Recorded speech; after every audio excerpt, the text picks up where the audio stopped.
नमस्कार दोस्तों, जय सिया राम। दोस्तों कैसे हो आप सब? आशा करती हूँ आप लोग ठीक होंगे। तो आज हम माँ बेटी सुनाएंगे आप सभी को राम जी का गाली गीत है। बहुत ही प्यारा गाली गीत है, पुरानी गाली गीत है। तो सुनिएगा और बताइएगा कैसा लगा। बहुत ही प्यारा है। तो देर न करते हुए चलिए सुनाते हैं। मायौला छी मनाए कामती की ना हो रामायौला छी मनाए कामती की ना। अरे चला भैया चली ससुरारी, हाँ सीताराम से भजो। अरे चला भैया चली ससुरारी, हाँ सीताराम से भजो। रामायौला छी मना गाए ससुरारिया हो रामायौला छी मना गाए ससुरारिया। अरे सीतारा खामाई फूलावा री, हाँ सीताराम से भजो। रामायौला छी मना गाए ससुरारिया हो रामायौला छी मना गाए ससुरारिया। अरे सीतारा खामाई फूलावा री, हाँ सीताराम से भजो। अरे सीतारा खामाई फूलावारी, हाँ सीताराम से भज। के करायु तू बारी दुलारी हो, के करायु तू ही बारी दुलारी। अरे के कर रखायु फूलावारी, हाँ सीताराम से भजो। यारे के कर रखायु फूलावारी, हाँ सीताराम से भजो। के कारियायु तू बारी दुलार।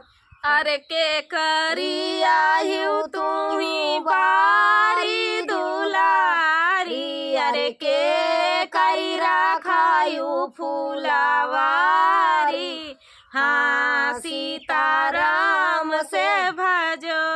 राजा जनक जी के बारी हम दुलारी हो, राजा जनक जी के बारी दुलारी। अरे रिखी कई रखाए फूलावारी, हाँ सीताराम से भजो। यारे भैया कई रखाए फूलावारी, हाँ सीताराम से राजा जनक जी कई बारी दुलारी हो, राजा जनक जी के बारी दुलारी। अरे भैया कई रखायो फूलावारी, हाँ सीताराम से भजो।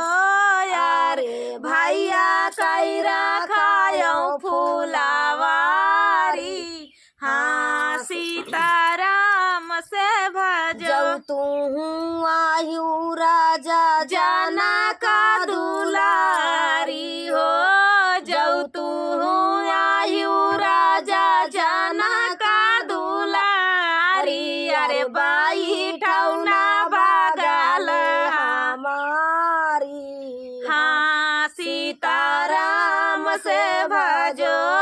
अरे बाई ठौना बगल हमारी, हाँ सीताराम से भजो। कैसे के बैठौ राम तोहरी बगलिया हो, कैसे का बैठौ स्वामी तोहरी बगलिया।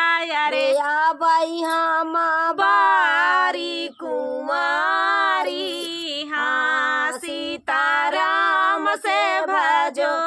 यारे या बाई हम बारी कुमारी,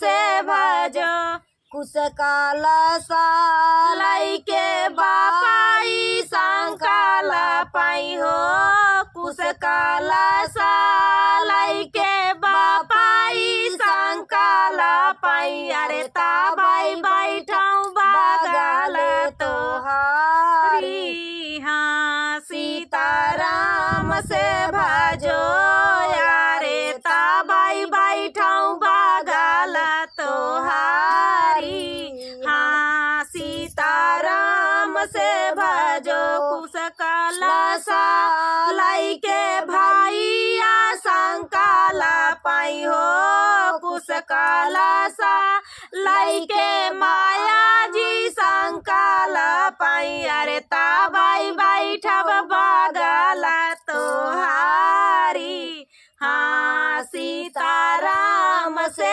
भजो यारे ताबाई बैठब बागले तोहारे हाँ सीताराम से भजो। तो दोस्तों ये प्यारा सा गाली गीत आप सभी को कैसा लगा कमेंट में बताना दोस्तों। गाली गीत तो पुराने जमाने से ही श्री राम जी के जमाने से श्री भोलेनाथ के जमाने से ही चल रही है, तो बहुत ही प्यारा गाली गीत लगता भी है। तो चलिए दोस्तों मिलते हैं नेक्स्ट वीडियो में, तब तक के लिए जय हो सिया राम।